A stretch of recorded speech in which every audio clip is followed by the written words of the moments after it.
네, 안녕하세요. 한 주간도 평안하셨습니까? 계속해서 우리 소교리 문답 성경 공부 10계명 중 6째 계명 계속해서 공부하도록 하겠습니다. 간음하지 말라.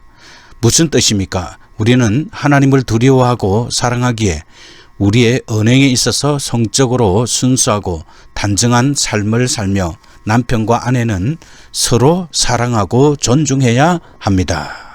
연결과 적용. 우리의 창조된 본성, 즉 자연법은 결혼에 대해 무엇을 가르치고 있습니까? 인간은 본성적으로 남성 혹은 여성입니다. 자연적인 패턴에 따르면 인간의 생명은 한 남성과 한 여성이 없이는 잉태될 수 없습니다. 태어난 아이를 돌보는 가장 자연적인 환경은 그 아이의 엄마와 아빠가 돌보는 것입니다. 이 자연스러운 패턴이 인류 역사와 모든 인간 문화에 있어서 결혼과 가정의 기본이 되어 왔습니다. 창세기 5장 1절과 2절에 보면 아담 자손의 계보가 나오고 있습니다. 1절과 2절을 읽도록 하겠습니다. 이러하니라 하나님이 사람을 창조하실 때에 하나님의 형상대로 지으시되 남자와 여자를 창조하시고 그들이 창조되던 날에 하나님이 그들에게 복을 주시고 그들의 이름을 사람이라 일컬으셨더라. 여기서 중요한 단어가 계보라는 단어입니다. 이 장에 소개된 세대들의 목록은 약 1500년의 기간을 포함하고 있습니다. 주요 조부들의 이름과 그들의 장자가 출생했을 때에 그들의 나이와 향년만이 기록되어 있습니다. 다소 단조로운 개요에서 우리는 그들이 태어나고 성인으로 장성하여 결혼하고 아이를 낳고 죽었으며 그리고 후손에게 기억될 이름 외에는 다른 것을 남겨두지 않았음을 볼 수 있습니다. 오직 에녹과 노아 두 사람만이 탁월성과 경건함에서 다른 사람들을 능가하고 있습니다. 에녹은 은혜로 구원받아 성천의 영예를 입은 최초의 죄인이었고 노아는 홍수를 견디고 살아남은 유일한 가장이었습니다. 또한 이 말씀 안에는 그들의 이름을 사람이라 일컬으셨더라. 즉 하나님의 형상대로 창조된 그들의 존재의 고기성, 그들의 성별 및 그들이 받은 하나님의 축복이 간략하게 묘사되어 있습니다. 결혼하지 않은 사람들에 대해 성경은 무슨 긍정의 말씀을 하시는가? 인간으로서의 정체성, 가치, 완전성은 결혼에 의해서가 아니라 우리의 창조주와 구속주에 의해서 결정되는 것입니다. A. 혼인이건 결혼을 했건 하나님은 우리를 자신의 창조 세계에 청지기로 만드셨습니다. 창세기 1장 27절과 28절 말씀을 다시 한번 더 읽어드리도록 하겠습니다. 하나님의 형상대로 사람을 창조하시되 남자와 여자를 창조하시고 하나님이 그들에게 복을 주시며 하나님이 그들에게 이르시되 생육하고 번성하여 땅에 충만하라. 땅을 정복하라. 바다의 물고기와 하늘의 새와 땅에 움직이는 모든 생물을 다스리라 하시니라. B. 하나님은 모든 좋은 것을 모든 크리스찬들에게 주셨습니다. 혼자이든 결혼을 하셨든. 로마서 8장 32절입니다. 자기 아들을 아끼지 아니하시고 우리의 모든 사람을 위하여 내어주신 이가 어찌 그 아들과 함께 모든 것을 우리에게 은사로 주지 아니하시겠느냐. 다시 말씀드리면 하나님께서는 우리들을 사랑하셔서 자기의 독생자를 주셨습니다. 자기의 독생자를 주셨다는 것은 가장 소중한 것을 우리들에게 주신 것을 말씀합니다. 따라서 우리 예수 믿는 사람들에게는 하나님께서는 모든 것을 아끼지 않고 주신다라는 말씀인 것입니다. C. 하나님은 결혼하지 않은 사람들이 하나님을 신뢰하고 이웃을 섬기는데 만족하면서 살도록 부르십니다. 고린도전서 7장 8절 말씀을 보겠습니다. 내가 결혼하지 아니한 자들과 과부들에게 이르노니 나와 같이 그냥 지내는 것이 좋으니라. 여기에서 바울이 그냥 지내는 것이 좋으니라 라고 말을 했습니다. 왜 바울은 혼자 사는 고린도 교인들에게 결혼하지 말고 그냥 독신으로 지내라고 권고하는가? 그러면 예수 그리스도의 임박한 재림을 기다리는 그리스도인들은 하나님의 일에 더욱 헌신하는 시간을 더 갖기 위해 독신으로 지내야 하는가? 우리가 여기에 대해서 정확한 답을 가지고 있어야 합니다. 그러나 중요한 것은 결혼은 죄가 아니다라는 것입니다. 결혼하는 것이 죄를 짓는 것이 아니라고 7장 36절에서 바울은 분명히 말하였습니다. 이미 혼인한 자들에게 배우자가 불신자라 해도 그대로 남아있으라고 권고하고 있습니다. 내 생각에는 이것이 좋으니 곧 임박한 환난을 인하여 사람이 그냥 지내는 것이 좋으니라 라고 바울은 우리들에게 권면하고 있는 것입니다. 내가 아내에게 매느냐 노이기를 구하지 말며 아내에게서 노였느냐 아내를 구하지 말라. 심지어 바울은 혼자 사는 사람들에게 염려가 없기를 원한다고 말하고 있습니다. 임박한 환난이라는 말은 그의 권면이 모든 시대에 다 적용되는 것은 아닙니다. 그리스도인들에 대한 박해, 오늘날 결혼한 부부들을 염려케 하는 많은 문제들이 바울 시대에도 존재하고 있었습니다. 오늘날의 신부들처럼 그들도 살 집을 마련하고 생계를 꾸리기 위해 어떻게 돈을 벌어야 할지를 고민해야만 하였습니다. 하지만 오늘날과 바울 시대 사이에는 큰 차이가 역시 있습니다. 예컨대 오늘날 젊은 부부들은 언제 자녀를 가질지 결정해야만 합니다. 고대 세계에서는 그렇게 하지 않았습니다. 어려움이 있었겠지만 대부분 결혼한 첫 해에 건강한 엄마는 첫 아이를 출산하였습니다. 그러나 지금과 그때의 가장 큰 차이는 오늘날에는 대체로 그리스도인이 된다는 것이 특별히 위험스러운 일은 아니다라는 것입니다. 당시 그리스도인이 된다는 것은 힘든 일이었습니다. 따라서 고린도전서 7장에 나오는 바울의 권면은 그런 힘겨운 시대를 살고 있는 사람들에게 주어진 것입니다. 죽음을 무릅쓰고라도 신앙을 확고히 지키고 그리스도인으로 남아있기로 결심하는 것은 매우 어려운 일이었습니다. 그렇다면 결혼한 후 죽임을 당하여 어린 자식들을 돕지 못하고 떠나야 하는 사람에겐 그런 결정은 훨씬 더 어려웠을 것입니다. 이들이 살고 있던 시대를 생각해 보면 아직 미혼으로 혼자 지내는 1세기의 그리스도인은 결혼할지 말지를 심각하게 고민해야만 했습니다. 누가 그런 시대의 아이들을 맡아주려고 하겠습니까? 그렇다고 해도 실제로 바울은 그런 상황에서 결혼하려는 사람이 있을 것을 알고 그것을 기꺼이 허용하고자 했습니다. 또한 그는 결혼을 가장 어려운 상황 가운데서도 지켜야 할 신성한 것으로 여겼다는 점에서 이상주의자였습니다. 바울은 또한 결혼이란 하나님께서 베푸신 많은 중요한 축복 가운데 하나라고 말할 것이 분명합니다. 고린도전서 7장 32절과 34절 말씀을 보겠습니다. 너희가 염려 없기를 원하노라. 장가가지 않는 자는 주의 일을 염려하여 어찌하여 주를 기쁘시게 할까 하되 장가간 자는 세상 일을 염려하여 어찌하여야 아내를 기쁘게 할까 하여 마음이 갈라지며 시집가지 않는 자와 처녀는 주의 일을 염려하여 몸과 영을 다 거룩하게 하려 하되 시집 간 자는 세상 일을 염려하여 어찌하여야 남편을 기쁘게 할까 하느니라. 우리가 이 말씀이 주는 의미들을 마음에 잘 새길 필요가 있습니다. D. 사람들은 예수님 재림 이후에는 결혼이라는 것을 하지 않게 됩니다. 마태복음 22장 30절에 보면 부활 때는 장가도 아니 가고 시집도 아니 가고 하늘에 있는 천사들과 같으니라. 부활 후 하나님 나라의 삶에 대하여 우리가 아는 것은 많지 않습니다.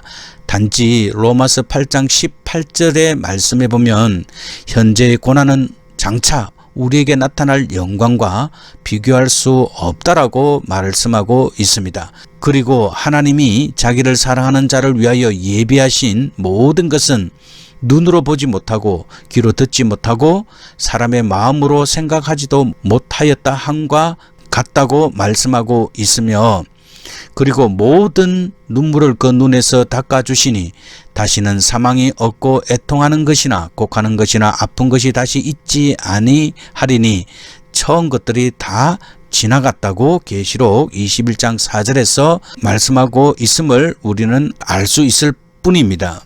그러나 본절의 말씀을 가지고 하늘에는 가족관계가 존재하지 않는다고 하는 것은 지나친 유추일 것입니다. 본문은 장가도 아니 가고 시집도 아니 간다고 했지 가족관계가 없다고 하지 않았습니다. 가족제도는 안식일 제도와 함께 타락 전부터 있어 온 제도입니다. 사람이 가족관계에서 서로 사랑하며 살도록 하신 것이 하나님의 창조 계획이기 때문에 하늘에 가서 헤어졌던 가족을 다시 만나는 일은 있어도 헤어지는 일은 없을 것입니다. 만일 이 세상에서 맺어진 가족이 하늘에서 헤어진다는 것은 상상하기 어렵습니다. 그것은 하나님의 창조 섭리에도 맞지 않고 하나님의 품성에도 맞지 않는 것입니다. 하늘에서는 생육하고 번성하며 땅에 충만하라는 창조의 섭리가 이미 완성되었다고 보는 것이 맞을 것입니다. 따라서 자녀 출산을 위한 결혼 관계는 더 이상 없을 것입니다. 결혼을 통하여 얻을 수 있는 기쁨과 즐거움과 만족은 더 새롭고 영원한 즐거움과 기쁨으로 대체될 것입니다. 그러나 어떤 방식과 모양으로 살게 될는지는 알 수 없습니다. 확실한 것은 하늘의 삶은 우리가 상상할 수 없이 아름답고 풍요로운 삶을 살게 될 것이라는 것입니다. 크리스찬들은 결혼하지 않고 함께 사는 것, 즉 동거에 대해서 어떻게 볼 것인가? 한 남자와 여자가 결혼하지 않고 성적인 관계를 맺으며 함께 사는 것은 여러 가지로 우리의 삶에 대한 하나님의 뜻을 어기는 것입니다. A. 실제로 결혼으로 들어가지 않으므로. B. 성적 활동을 한 남자와 여자의 연합이라는 공적으로 인정된 평생 서로에게 충실하겠다는 서약을 한 관계로부터 분리시키므로. C. 한 부부 관계의 본성, 실제로 있지 않은 결혼 약속, 제안, 동거가 미래 결혼 생활의 성공을 시험해 보는 것이라는 주장 등으로 다른 사람들, 종종 자녀들을 포함하여 다른 사람들을 혼란케 하거나 속임으로. 성경은 분명히 창세기 2장 24절에서 이러므로 남자가 부모를 떠나 그의 아내와 합하여 둘이 한 몸을 이룰지로다 라고 말씀하고 계시므로 동거에 대해서 엄격하게 검하고 있습니다. 고린도전서 7장 8절과 9절입니다. 내가 결혼하지 아니한 자들과 과부들에게 이르노니 나와 같이 그냥 지내는 것이 좋으니라. 만일 절제할 수 없거든 결혼하라. 정욕이 불같이 타는 것보다 결혼하는 것이 나으니라. 고린도전서 13장 6절에서는 불의를 기뻐하지 아니하며 진리와 함께 기뻐하고. 히브리서 13장 4절입니다. 모든 사람은 결혼을 귀히 여기고 침소를 더럽히지 않게 하라. 엄행하는 자들과 간음하는 자들을 하나님이 심판하시리라. 따라서 우리들은 절제할 수 없는 정욕이 있으면 결혼하여야 합니다.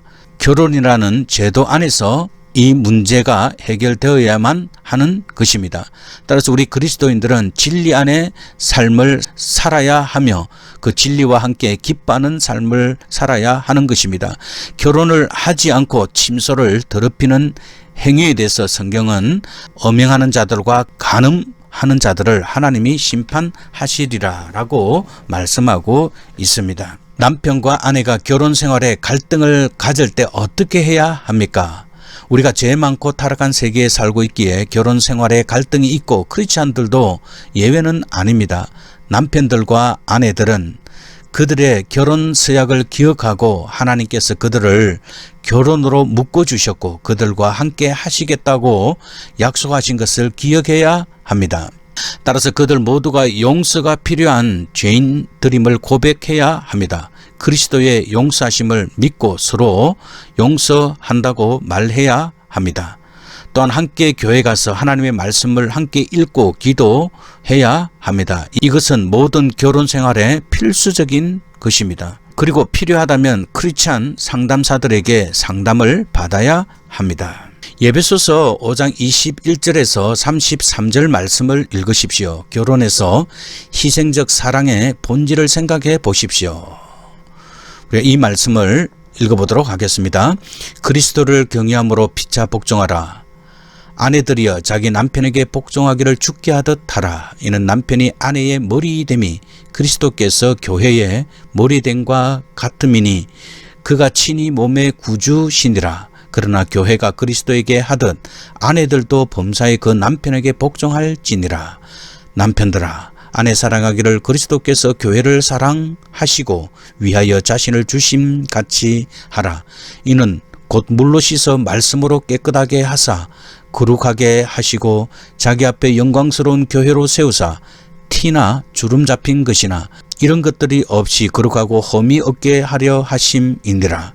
이와 같이 남편들도 자기 아내 사랑하기를 제 몸같이 할지니 자기 아내를 사랑하는 자는 자기를 사랑하는 것이라. 누구든지 언제든지 제 육체를 미워하지 않고 오직 양육하여 보호하기를 그리스도께서 교회를 보양함과 같이 하나니 우리는 그의 몸의 지체임이니라. 이러므로 사람이 부모를 떠나 그 아내와 합하여 그 둘이 한 육체가 될지니 이 비밀이 크도다. 내가 그리스도와 교회에 대하여 말하노라. 그러나 너희도 각각 자기의 아내 사랑하기를 자기같이 하고 아내도 그 남편을 경외하라. 결혼 생활에 있어서 가장 중요한 것이 서로 주장하지 않고 33절에 나온 말씀대로만 하면 됩니다. 아내를 사랑하기를 자기같이 하고 아내도 그 남편을 경외하라. 다시 말하면 존경하라 라는 말입니다. 많은 경우에 남자들은 22절 말씀만 강조하고 있는 경우를 참 많이 봅니다. 자기 남편에게 복종하기를 죽게 하듯 하라 라고 이렇게 말하여서 아내가 남편에게 복종을 강요하는 경우가 있습니다. 그러나 성경은 이 밸런스를 잘 맞추고 있습니다. 25절에 보면 남편들아 아내 사랑하기를 그리스도께서 교회를 사랑하고 위하여 자신을 주신같이 하라. 아내는 남편에게 복종해야 하지만 남편은 아내를 위하여 죽어야 할 것을 오늘 25절에서 말씀하고 있는 것입니다. 여기에서 더 많은 책임과 의무가 남편에게 있음을 말씀해 주고 있습니다. 그리고 이혼과 재혼에 대해 성경은 어떻게 말씀하십니까? 하나님은 결혼의 불충, 즉 간음과 악의적인 유기 외에는 이혼을 금하고 있습니다. 불행히도 간음과 악의적인 유기는 하나님이 주신 평생의 연합을 파괴할 수 있습니다. 성경은 이혼과 재혼의 가능성을 이런 경우들에 허용하고 있습니다. 이혼은 항상 죄와 관련되어 있기에 회개와 용서를 필요로 합니다. 남편과 아내가 충돌하고 죄가 그들의 결혼을 위협할 때 궁극적인 목표는 언제나 화해와 용서입니다. 마태복음 19장 7절에서 9절 말씀을 보도록 하겠습니다. 여짜오되 그러면 어찌하여 모세는 이혼 정서를 주어서 버리라 명하였나이까? 예수께서 이르시되 모세가 너희 마음의 완악함 때문에 아내 버림을 허락하였거니와 본래는 그렇지 아니하니라. 내가 너희에게 말하노니 누구든지 엄명한 이유 외에 아내를 버리고 다른데 장가드는 자는 간음함이니라. 하나님께서 결혼을 제정하셨을 때 그것은 한 남자와 한 여자의 평생 결합, 곧 이를 통해 두 사람이 서로 보완하고 상호의 안녕에 이바지하는 것으로 이해되었습니다. 예수님께서는 결혼 제도의 영속성을 강화하셨습니다. 이혼은 하나님께서 짝지어 주신 것을 파괴시키고 하나님의 뜻에 반하는 것입니다. 어쨌든 엄행의 연고 외에 이혼이 발생하는 경우에는 성경적으로 말해서 곧 혼자 살든지 아니면 배우자와 화해하는 수밖에 다른 수가 없습니다. 엄행한 연고 외에 어떤 이유로든 이혼하고 재혼한 사람은 엄행한 자이고 하나님의 율법을 어긴 것입니다. 배우자가 엄행한 연고 외에 다른 이유로 이혼한 사람과 결혼한 자의 경우도 마찬가지입니다. 모든 신자들은 완악함에서 돌아서서 자신들의 결혼 생활을 위해 노력하고 서로 용서하고 새롭게 시작하며 그리스도인의 진정한 결혼 생활의 모범을 보여주라는 부름을 받았습니다. 불행한 상황 가운데서 그리스도인의 해결책은 배우자를 바꾸는 것이 아니라 상황을 바꾸는 것입니다. 절망적으로 보이는 경우에도 죽은 자 가운데서 부활하신 주께서 우리의 결혼 생활을 새로운 삶으로 부활시킬 수 있음을 기억해야 합니다. 마가복음 10장 6절에서 12절과 고린도전서 7장 10절에서 11절, 15절을 읽으십시오. 마가복음 10장 6절에서 12절 말씀입니다. 창조시로부터 저희를 남자와 여자로 만드셨으니 이러므로 사람이 그 부모를 떠나서 그 둘이 한 몸이 될지니라. 이러한즉 이제 둘이 아니요 한 몸이니 그러므로 하나님이 짝지어 주신 것을 사람이 나누지 못할지니라 하시더라. 집에서 제자들이 다시 이 일을 묻자온대 이르시되 누구든지 그 아내를 내어버리고 다른데 장가드는 자는 본체에게 간음을 행하며 또 아내가 남편을 버리고 다른 데로 시집가면 간음을 행함이니라. 고린도전서 7장 10절에서 11절 말씀 그리고 15절 말씀을 보도록 하겠습니다. 혼인한 자들에게 내가 명하노니 명하는 자는 내가 아니요 주시라. 여자는 남편에게서 갈리지 말고 만일 갈릴지라도 그냥 지내든지 다시 그 남편과 화하든지 하라. 남편도 아내를 버리지 말라. 혹 믿지 아니하는 자가 갈리거든 갈리게 하라. 형제나 자매나 이런 일에 구속받을 것이 없느니라. 그러나 하나님은 화평 중에서 너희를 부르셨느니라. 다윗과 우리아의 아내 이야기를 사무엘하 11장에서 헤롯이 자기 형제의 아내를 취한 이야기를 마가복음 6장 18절에서 읽으십시오. 오늘 이 성경 공부 끝나면 사무엘하 11장과 마가복음 6장 18절을 읽어 보십시오. 참조, 슬프게도 이혼은 악의적인 유기라 할 수 있는 여러 경우의 가정폭력 상황에서는 피할 수 없습니다. 포르노그라피가 오늘날 우리에게 주고 있는 위험과 유혹들은 무엇입니까? 포르노그라피는 죄입니다. 우리를 하나님과 다른 사람들로부터 돌아서게 합니다. 인터넷이 포르노그라피를 널리 가능하게 하였기에 많은 사람들에게 함정에 빠뜨리게 하는 중독이 되었습니다. 포르노그라피가 위험한 이유는 그것은 하나님과 이웃에 대한 우리의 사랑이 하나님의 뜻과 반대되는 죄된 욕망을 향하게 합니다. 성적인 불충성과 간음에 대한 환상을 자극함으로써 말입니다. 시편 27편 4절 그리고 8절 말씀을 보겠습니다. 내가 여호와께 바라는 한 가지 일 그것을 구하리니 곧 내가 내 평생에 여호와의 집에 살면서 여호와의 아름다움을 바라보며 그의 성전에서 사모하는 그것이라. 너희는 내 얼굴을 찾아라 하실 때에 내가 마음으로 주께 말하되 여호와여 내가 주의 얼굴을 찾으리다 하였나이다. 다윗이 고백한 신앙 가운데 또 그가 남긴 시 가운데 가장 아름다운 구절 가운데 하나입니다. 다윗이 끈기 있게 소원한 한 가지 일에 대한 내용입니다. 여기서 생전이란 평생 동안에를 의미합니다.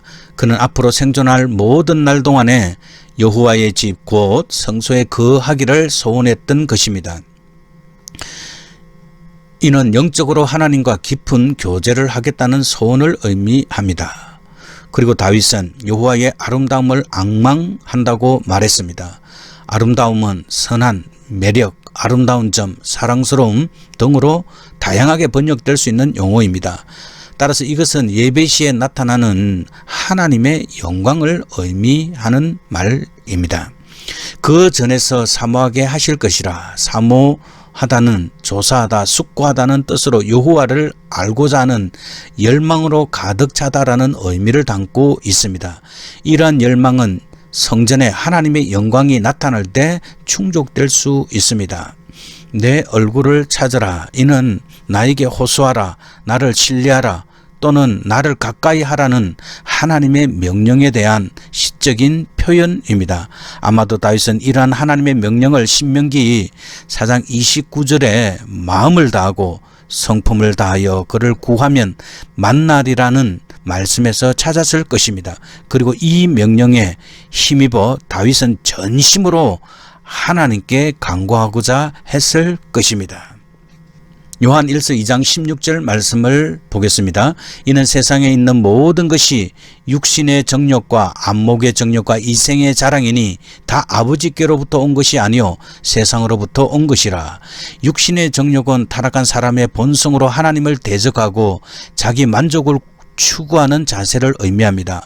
그리고 안목의 정욕은 이것은 외적인 것을 봄으로 유혹을 일으키는 성적인 욕망은 물론 모든 사물을 탐닉하는 욕망을 의미합니다. 그리고 이생의 자랑은 세상적인 물질이나 명성에 대해 과대평가하며 자랑하는 허세를 의미합니다. 또는 세상적인 것에 대한 자랑을 의미하기도 합니다. 즉 그것을 소유하고 있는 물질뿐만 아니라 태도나 행위를 자랑하거나 혹은 과대평가하여 허세를 부리는 것을 의미합니다. 사도 요한은 다 이 모든 것들이 다 아버지께로 쫓아온 것이 아니요 세상으로 쫓아온 것임을 말하고 있습니다. 따라서 이 구절에서 그리스도인들이 세상을 사랑하지 말아야 하는 이유를 분명히 말하고 있습니다. 육신의 정욕과 안목의 정욕, 이 세상에 이생의 자랑이 모두 하나님에게서 비롯된 것이 아니라 세상, 곧 사단이 지배하는 타락한 사람들의 마음에서 비롯된 것임을 밝히고 있습니다. 그러기에 세상과 하나님 아버지는 절대로 공존할 수 없으며 그리스도인들은 절대로 세상이나 세상에 있는 것들을 하나님보다 더 사랑할 수 없습니다. 그리고 그 포르노그래피는 다른 사람들을, 주로 여자들을 말합니다. 하나님이 창조하신 하나님의 소유이고 존엄성과 목적을 주신 인격체로 다루기보다는 이기적인 즐거움을 위한 육체적 대상들로 표현하고 있기 때문입니다. 마태복음 5장 28절에 보면 나는 너희에게 이르노니 음욕을 품고 여자를 보는 자마다 마음에 이미 간음하였느니라 라고 말씀하고 있으며, 그리고 고린도전서 6장 19절과 20절 말씀은 너희 몸은 너희가 하나님께로부터 받은 바 너희 가운데 계신 성령의 전인 줄을 알지 못하느냐. 너희는 너희 자신의 것이 아니라 값으로 산 것이 되었으니 그런즉 너희 몸으로 하나님께 영광 돌리라 라고 말씀하고 있습니다. 또한 포르노그래피는 건강한 욕망, 즉 결혼 안에서 남편과 아내 사이의 사랑스러운 성적 표현을 무시하고 성을 비현실적 관점과 죄악된 기대로 이끌어 갑니다. 고린도전서 6장 13절에 보면 음식은 배를 위하여 있고 배는 음식을 위하여 있으나 하나님은 이것저것을 다 폐하시리라. 몸은 음란을 위하여 있지 않고 오직 주를 위하여 있으며 주는 몸을 위하여 계시느니라. 따라서 우리 그리스도인들은 이 몸을 함부로 방탕한 생활에 내어 버려서는 안 되는 것입니다. 우리 자신이 몸을 거룩하고 성결한 것으로 하나님을 위하여 드릴 수 있어야 합니다. 자, 그리고 성경은 동성결혼에 대해서 어떻게 말하고 있습니까? 하나님은 우리를 남성 혹은 여성으로 창조하셨고 결혼을 한 남자와 한 여자의 평생 연합으로 만드셨습니다. 남녀의 차이로 한 남자와 한 여자는 서로 보완하고 하나님의 뜻이 있다면 자녀를 낳아 양육할 수 있습니다. 동성결혼은 하나님의 뜻을 거부하는 것이며 참된 결혼이 아닙니다. 그리고 사도 바울은 로마서 1장 24절 그리고 26절과 27절에서 동성결혼에 대해서 말하고 있는데 이것은 하나님 앞에 큰 죄악임을 말하고 있습니다. 그러므로 하나님께서 그들을 마음의 정욕대로 더러움에 내버려 두사 그들의 몸을 서로 욕되게 하게 하셨으니 이 때문에 하나님께서는 그들을 부끄러운 욕심에 내버려 두셨으니 곧 그들의 여자들도 순리대로 쓸 것을 바꾸어 영리로 쓰며 그와 같이 남자들도 순리대로 여자 쓰기를 버리고 서로 향하여 음욕이 부릴 듯하며 남자가 남자와 더불어 부끄러운 일을 행하여 그들의 그릇 때문에 상당한 보응을 그들 자신이 받았느니라 라고 말씀하고 있습니다. 따라서 우리 기독교인들은 동성연애를 할 수 없을 뿐만 아니라 그 행위 자체를 죄악으로 여기고 있습니다. 그러나 우리 그리스도인들은 이 동성연애자들을 위해서 기도하여야 하고 또한 그들이 하나님의 뜻 가운데 돌아올 수 있도록 그들을 돌보는 일 또한 필요함을 우리는 기억하여야 합니다. 레위기 18장 22절과 디모데전서 1장 8절에서 11절을 읽으십시오. 레위기 18장 22절에서는 너는 여자와 교합한 같이 남자와 교합하지 말라. 이는 가정한 일이라. 성경은 단호하게 동성연애에 대해서 가정한 일로 말씀하고 있습니다. 디모데전서 1장 8절에서 11절 말씀, 엄행하는 자며 남색하는 자며 사람을 탈취하는 자며 거짓말하는 자며 거짓 맹세하는 자와 기타 바른 교훈을 거스리는 자를 위함이니 라고 말씀하고 있으며, 바울이 쓴 이 디모데전서에도 남색하는 자, 바로 이것은 동성연애를 말하는 것입니다. 그것을 죄의 범주 가운데 넣었습니다. 자신의 성 정체성을 혼돈하는 사람들에 대한 크리스찬의 관점은 무엇입니까? 청소년기 대부분은 이성에 대한 관심과 호감이 커진다는 것을 압니다. 이성에 대한 관심과 호감은 하나님이 우리를 남자와 여자로 창조하시고 남자와 여자의 결혼을 만드실 때 의도하셨던 것입니다.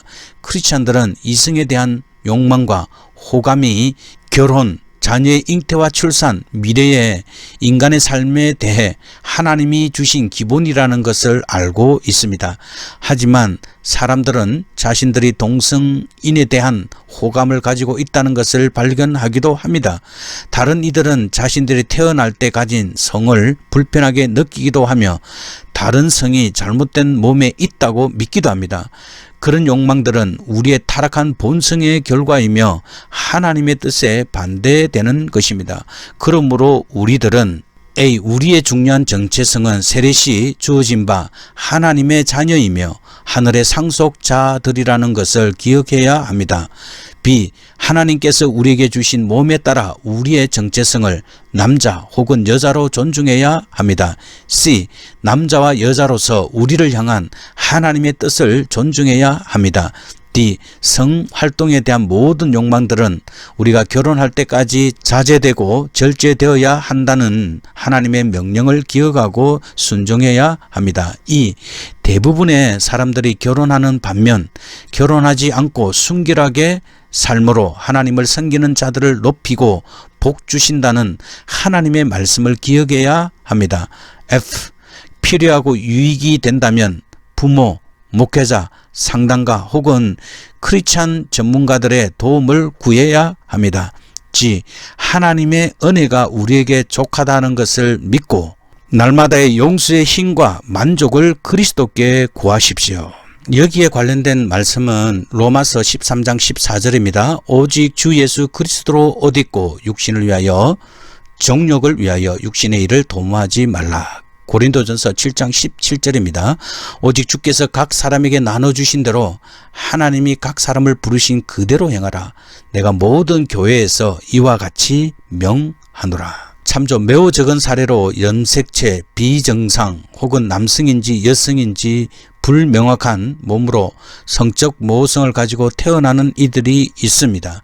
그 가족들은 최선의 의학적 조언에 의지하여 의학적으로 도덕적으로 책임 있는 방식으로 그 상황을 해결해야 할 것입니다. 오늘 우리는 간음하지 말라는 말씀을 가지고 세 번째 공부하였습니다. 하나님께서 우리에게 이렇게 말씀하시는 것은 우리의 거룩과 순결을 통하여서 우리의 삶이 더욱 정결하게 그리스도에게 더 가까이 갈 수 있으며 이 세상이라는 죄악에 휩쓸리지 않게 하기 위해서 하나님께서 우리들에게 말씀하고 있는 것입니다. 특별히 오늘날은 이 간음하지 말라는 이 항목에서 포르노그래피 및 그 외에 여러 엄란한 영화들 그리고 광고들 여기에서 주는 위험과 유혹들을 우리 그리스도인들은 잘 피할 수 있어야 합니다. 따라서 우리는 이런 하나님 앞에 더욱 순결하고 온전하게 살기 위해서 더욱 기도해야 할 이 때를 맞이하고 있는 것입니다. 결혼 생활의 성공을 위해서는 이 간음하지 말라는 이 말씀이 더욱 중요한 시대에 우리가 살아가고 있습니다. 우리가 이 말씀을 따라 살아갈 때 하나님께서는 다윗처럼 주님을 더욱 사모하고 또 주님 뜻대로 살려고 하고 주님의 아름다움을 구할 때 하나님께서는 우리를 모든 위기에서 건져주시고 성령의 충만함을 주시고 하나님께서 원하시는 기뻐하시는 거룩한 삶을 살 수 있을 것입니다. 우리 모두가 이런 삶을 살아서 하나님 앞에 영광 돌리는 복된 삶이 되어야 할 것입니다. 이제 기도하도록 하겠습니다. 거룩하신 주님, 에덴에서 결혼을 제정하시고 말씀으로 남자와 여자가 한 몸으로서의 복된 연합을 유지하게 하고 보호해 주셨습니다. 우리가 결혼을 존중하고 결혼이라는 선물을 존중하지 않고 왜곡시키는 모든 생각, 말, 행위들을 버리게 하옵소서. 모든 결혼한 부부들을 서로에게 충성되게 복을 주시옵소서. 경건한 배우자를 찾는 모든 이들의 기도를 들어주시고 하나님께서 기뻐하시는 그런 배우자를 찾을 수 있도록 주께서 도와 주시옵소서. 우리에게 모든 일에 순결과 품위를 허락해 주옵소서. 우리 주 예수 그리스도 이름으로 기도드립니다. 아멘. 오늘도 성경 공부하느라 수고 많이 하셨습니다. 평안한 오후 시간 되십시오.